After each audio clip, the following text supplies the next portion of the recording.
SHAQ is the GOAT. Boy, listen to it. Hey, you mess around and get 7'1" and 300 pounds. Boy, look, I'm gonna put you right in the NBA. Nope. You're gonna get your parents out of poverty. Shit, but we're gonna use your athleticism to get us out of poverty, boy. We're gonna be rich. You look at the house. You break them backboards, hell yeah. Shit. And here's the review. It's now recording. Damn. Some long ass damn foot. All right, y'all, welcome back. We're here for another reaction. So we got some pretty good feedback from my Lawrence Taylor video because I'm dedicated to showing you the best of the best. Basketball, football, fighting, all of that, man. So last time we watched last time. Taylor Smith. Lawrence Taylor, boy. LT. I was close. Jesus, Marion Joseph. So this time we're watching the best big man to ever play the game. Now this is arguable because some people say Wilt, some people say Kareem, some even people say Hakeem. I mean, is it Hakeem or Hakeem? Hakeem the Dream Olajuwon. LeBron, you know, Kobe. No, LeBron's a small forward and Kobe's a guard. I'm center, big man. All right. Now my guy personally was Patrick Ewing. I might show you him too later on. I was a New York Knicks fan, so Patrick Ewing was my guy. But I cannot deny the dominance of this man. I'm talking about the SHAQ attack. Shaquille O'Neal. Damn it. 7'1", 300 plus pounds. Athletic, fast, powerful. In his prime, in his heyday, you could do nothing with this man. So, yo, without further ado, we're going to react to this video. How good was Shaq actually? Shaquille O'Neal was the most brutal force in the NBA. He's one of the funniest men alive and has a net worth of $400 million.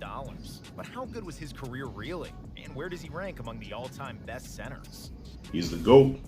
Road to the NBA. Does size matter? For Shaq, his size made all the difference. At the age of 3, Shaq's mother would carry his birth certificate just to prove that he was not in school yet and could ride the bus. Even as a baby, he was a giant. Because of his size, Shaq often beat up other kids and was turning into a juvenile delinquent. He nearly got kicked out of 7th grade. The debtor in jail stereotype would have probably been his destiny if it weren't for Sergeant Philip Harrison, Shaq's stepfather. Harrison's Army background and tough love were just the kind of discipline Shaq needed. Shaq would get whooped for bad behavior. Then one day, when Shaq was 13, already standing at 6'7", the size of an average 13, NBA player, Jesus. Shaq was playing basketball at the Army base in Germany, where Harrison was stationed. Hey. He met Dale Brown, the head coach for the Louisiana State University. "Soldier, what's your rank?" Brown asked. "I don't have a rank. I'm only 13. Only 13. Imagine that. "Take me to your father immediately," Brown said, and offered Shaq a scholarship for LSU on the very same day. Wow. O'Neal's family then moved to Texas, where Shaq became a star for Cole High School. He led his team to a 68-1 record over 2 years and won the state championship as a senior. Schools everywhere were sending O'Neal scholarship offers, but he stayed loyal to LSU and Coach Brown. Then, warming up before his first game for LSU, the whole arena got quiet. Everybody was murmuring and talking about a monster that had just come out to play because Shaq was the biggest human that they had ever seen. He stood at 7'1", weighing nearly 300 pounds, with a 7'7" wingspan. I mean, when you're that size, how can you not be a bully to some extent? I probably would be. That big can move so fast. Shaq had a relatively modest freshman year at LSU. If I was that, look, that's why God cursed me to be short. Because if I was that big, man, I'd be a bully. 5 blocks. Even though Christian Laettner got selected over him to join the Dream Team in the 1992 Olympics, there was no question about who's the more talented NBA prospect. The Orlando Magic. Yeah, I remember that. Yeah, the Dream Team. Christian Laettner got picked over Shaq for the Dream Team. I'm like, even back then, I was like, what the hell? Shaq was no ordinary rookie. Against the Nets, he broke the backboard. And against the Suns, he brought down the entire basket. The NBA had to change the rules and ordered all teams to strengthen their baskets to be able to withstand the Shaq attack. That's how much he changed the game. Powerful freak of nature. His handles were extraordinary for a so that's Jordan he should. And he'd run the fast break, just like Giannis does today. O'Neal averaged 23 points, 14 rebounds, and 3.5 blocks per game. He became the first rookie selected to the All-Star game since Michael Jordan in 1985, and was voted Rookie of the Year almost unanimously. And because he dominated the camera and microphone just as well, he's a big kid too. As big and nasty as he is, but he's still a big kid at heart. Missing the playoffs by 1 game in his rookie year, Shaq's popularity immediately transferred his game to a movie set. He became Neon Boudreaux, a fictional character. Oh, I got that movie, Blue one of the Chips. best basketball movies ever. On the set, Shaq met Penny Hardaway, a star point guard at the Penny. University of Memphis. The duo immediately clicked and had great chemistry. Orlando had just a 0.01% chance to get the first pick in the upcoming Can't believe that draft. Shaq used to play They right lucked here in out. Orlando. Shaq harassed the Magic management to select Penny. Yep, and he let Shaq him got his go. wish granted, and everyone believed they would become Magic and Kareem 2.0. In 1994, Goddamn Shaq had ads. 29 You shaking the points per camera, game, boy. a league-leading 60% shooting, along with 13 rebounds and 3 blocks. He was fourth in the MVP voting, and Penny was the runner-up for Rookie of the Year. Yeah, Orlando Penny was won nice 50 too, games in man. the regular season, but they got punched in the mouth in the playoffs. Like, it's arguable that Penny was gonna be like how Kobe and Shaq became. That was supposed to be Penny and Shaq. That's how nice Penny was, but he got hurt a lot. Shaq led the NBA in scoring. Penny became an all-star. Orlando won 57 games and had the best record in the league. Once playoffs came around, they got past the Celtics and won their first playoff series in franchise history. However, nobody expected them to get past the second round. Not when their opponent was the Bulls. Michael Jordan returned from baseball. MJ averaged 31 points in that Yeah, series. matter of fact, Shaq technically was the last person to beat Jordan on the Bulls. They actually won that series. Per game or more, led by O'Neal's 24 and 13, and the Magic won the series in 6 games. In the conference finals, Shaq led the way to victory in the deciding Game 7, and Orlando avenged their loss to the Pacers. The Pacers, I couldn't stand the fight wasn't over Pacers. yet. In the finals, they'd have to play against Hakeem Olajuwon and the defending Yeah, that's the other guy that champions, compared Shaq to, Rockets. Hakeem. In Game 1, Orlando had a 3-point lead with 10 seconds remaining. Nick Anderson was at the free throw line. I remember this dude. He Got choked. the rebound. I think he missed like Got 4 fouled straight again. free He would go throws. on to miss the next 2 as well. And Kenny Smith I've been made watching it that game live. I said, 3-7 no, this nigga overtime. didn't just choke. The OT, the Rockets would prevail, and this became a huge psychological failure for Orlando. Even though he played a great series offensively, Shaq couldn't stop Hakeem on the other Yeah, Dream end. was nice The too, though, Rockets man. swept the Magic. Like, for a big man, he was like extremely Very fast. mature during that time, and that he and teammate Dennis Scott partied for a week before the finals instead of preparing. The 1996 Orlando was even stronger than in '95, winning 60 games in the regular season. Which Yep, is still it a was even better than franchise next record. year. And they reached the conference finals. But who they go up against? 10 Chicago Bulls. MJ. With the addition of Dennis Rodman, the best supporting cast in the league, and MVP Jordan, Orlando had no chance, and they got swept. After the season, Swept them means they lost 4 straight games. Nobody thought Got much knocked of it, off. thinking that Shaq would remain in Orlando because they had a great Mhm. team. But then, the ownership started stalling with his contract negotiations, offering O'Neal less money than he wanted. And after 85% of readers in the Orlando Sentinel said that O'Neal is not worth $100 million, Shaq's ego couldn't take it, and he wanted out. So Jerry West swooped Yeah, they in, didn't want to pay brought him. Shaq to LA with a That's big when he went to the contract, Lakers. bright Hollywood lights, and one brash 18-year-old. There, look at young Kobe. La La Land. Shaq's personality was made for LA.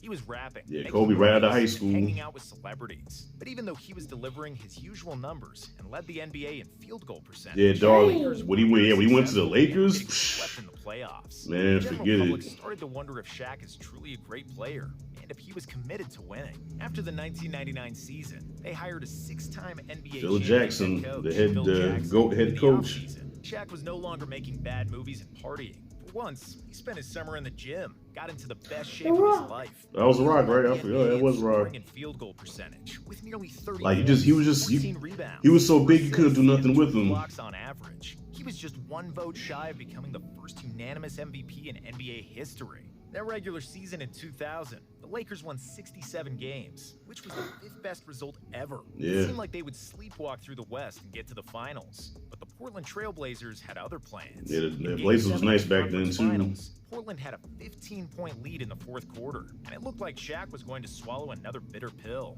But all of a sudden, the Blazers kept missing. And with 1 minute to go, Kobe Yeah, I threw remember an that play. alley-oop to Shaq, which Yep, completed that's what the sealed the comeback deal. and became arguably the most memorable play in Lakers history. Yep, that was the Lakers 1-2 did. They were in punch, the Shaq finals and against the Kobe. Pacers, and Shaq was on a mission. Despite a formidable resistance from Reggie Miller and Jalen Rose, they Reggie couldn't do Miller. anything against O'Neal. Sorry, I hated Reggie Miller 17 rebounds in the series. because he used to kill the Knicks every year. Games, and Shaq was finally kill what? an NBA Then champion. my team, the He Knicks. still was satisfied with winning 1 Yeah. championship, and he went back to his chilling and partying all summer. So coming into training camp out of shape, Kobe Bryant was pissed, and their relationship started to deteriorate. Yeah, Kobe used to get on While Shaq. He used to was come getting in the extra out of shape. Kobe became the Lakers' new best player. And And even though the Lakers won 11 games less than the previous year, everything still clicked towards the playoffs. They swept the entire Western Conference, and everybody expected them to do the same against the Sixers in the finals. Until Allen Iverson played. Allen Iverson, AI. I might show you him too, man. He was nice too. The answer. Stepped over Tyronn Lue and stole game 1 for the Sixers. However, this only pissed Shaq off. So even though he was guarded by the Defensive Player of the Year, Dikembe Mutombo, Shaq came back on another level. O'Neal averaged 33 points, 16 rebounds, 5 assists, and 3.5 blocks. And the Lakers won the next 4 games and the championship. In 2002, they won back to Shaq back. and Kobe and the Lakers continued their dominance. But this year, there was finally a worthy opponent, the #1 seed Sacramento Kings. The Kings played the best basketball all year long. They had what it took to dethrone the Chris Lakers. Webber, But with some bad luck and arguably the worst officiating in NBA history, Sacramento couldn't deliver the final punch. And the Lakers advanced to the finals, where they swept the Nets. O'Neal that wasn't even no competition when they played the Nets in the finals. So they won 3 straight together. In 2003, Tim Duncan and the Spurs proved to be too strong for the Lakers, which is why in 2004, LA added Karl Malone and Gary Payton to form a super Karl team. Malone, the black Even though they were the redneck. best team on paper, the Lakers grew I love my country music and I love my Shaq trucks. feuded with Jerry Buss over a new contract and complained about Kobe. Shaq said Kobe was selfish. Yeah, at the end, him and Kobe wasn't getting Kobe along. responded by calling O'Neal fat and lazy. Kobe is Shaq. The Lakers were still Yeah, so see, Kobe was a perfectionist, you know what I'm saying? Like, Kobe was all about being in shape and working hard and winning. And not to say Shaq didn't work hard, but Shaq would usually come into training camp out of shape. And so him and Kobe used to bump heads about that. Shaq one-on-one. Detroit defeated LA in 5 Yep, games. I remember that. And it was Detroit the beat end the of Lakers in road the for Shaq finals. and Kobe, whose relationship got bad beyond repair. The Lakers didn't want to lose Kobe, and Shaq was too expensive for their taste, so they traded Big Diesel to Miami. Yep, so he left. South Beach. Shaq ballooned to nearly 400 pounds at the end of his Lakers days. That wasn't going to fly with Pat Riley and Miami's 10% body fat policy. So for the 2005 season, Big Diesel got to 320 pounds, wanting to show the Lakers that they should have chosen him over Kobe. He finished second in the MVP race behind Steve Nash, and he's still salty about it. But the Heat had the #1 seed and swept their first 2 playoff series. However, in the conference finals, the Pistons edged them in 7 games. Shaq couldn't let that slide, and in 2006, Miami got back at the Pistons. This time, it was Miami who advanced to the finals for the first time in franchise history. Yeah, he was nice too, Dwayne Wade. Was looking unattainable for the Heat against the Mavericks. Dallas had a 2-0 lead. And a Goddamn ads! That's what, four championships for As him? usual, drama followed Shaq, and he nearly fought Pat Riley. Yeah, I heard that story. He almost fought his coach. In 2009, he was named the All-Star MVP together with Go Kobe. back to That was the Kobe. last Yeah, highlight. well, they would play in the All-Star game Shaq spent together. the last couple of years trying to chase Yeah, he a played ring with next to LeBron for a year. Let's and with go. Boston's big Then three. he went to Boston, but he was getting older by then. He wasn't the same player. Yeah, so he didn't get to win with LeBron. The NBA. Oh, Legacy. yeah. Shaq was a terrible free throw shooter. Yeah, he couldn't shoot a free throw to save his life. That was his Like kryptonite. a rock star, and he could have been much better defensively. Phil Jackson said that he was the laziest superstar ever, and that his 2000 MVP year was the only season Shaq was ever in shape. Wow. O'Neal's ego also made him clash with teammates and coaches often, but for the first 14 years of his career, Shaq averaged Yeah, but 26 prime points, Shaq though, man, like 2000, 2003, nah. 10 times and won 4 championships with 3 finals MVPs and 1 regular season MVP. If we're talking about the best centers ever, Kareem was Yeah, the Kareem, only they always one put who had Kareem up there, individual accolades. and Wilt Wilt Chamberlain. Match Shaq. And yes, Hakeem Yep, was a better Hakeem shooter Olajuwon. and a better defender. And the same is true for The Admiral, David Wilt Robinson. had more championships, and Wilt had better individual stats. However, But nah, none of Shaq was the most dominant though, as man. dominant as Shaq was in his prime, because there was nobody at his size that moved that fast ever. Not even Wilt. Between 2000 and 2002, O'Neal averaged 30 points, 15 rebounds, and 3 blocks in the playoffs. Kobe was great in everything, but Shaq was the main problem for every Lakers opponent during that era. Many say that if Shaq had an approach to basketball like Kobe, he could have won 10 titles. Oh yeah, Shaq got mad about that because somebody asked asked Kobe if he had his work ethic. You know, Kobe was like, if Shaq had my work ethic, I have like 100 rings, some shit like that. He said. He still won 4 Kobe titles said and that? 6 Yeah. trips to the NBA Finals. He still ranks among the 5 best centers ever and among the 20 best players in NBA history. Can you dig it? Looks like Kobe. Shaq still lives on to this day. Mm-hmm. So what you think about your boy Shaq? You know, you was quiet, so I can tell you was paying attention. Yeah. He's the GOAT. Mean, nasty, big, dunk with breaking down rims. Is he bigger than the Giants and your football team? Yeah. Hell yeah. Shaq, dude, he's 7'1", 300 plus pounds. There's nobody in the NFL that's over, I think the tallest guy in the NFL is probably 6'9", maybe. Shaq is 7'1", and was fast, can move, dunk on you, breaking backboards. You know what I'm saying? Oh, I and they had to change the weight of that. they had to change and also people forget how popular he was with, like, he had a rap album. He did 2 rap albums, 2 or 3 rap albums. Oh, I he tell because he was in a bus and he looked like he was freestyling. Rap. Yeah. So yeah, Shaq. He had rap albums. He had a video game called Shaq Fu: The Return. It was a fighting game for the Super Nintendo, which I had. He did movies. He had dolls. You know what I'm saying? Shaq was all over. They said that he made movies. Yeah. I mean, probably not the best movies in the world, but Blue Chips is actually good. Blue Chips was good.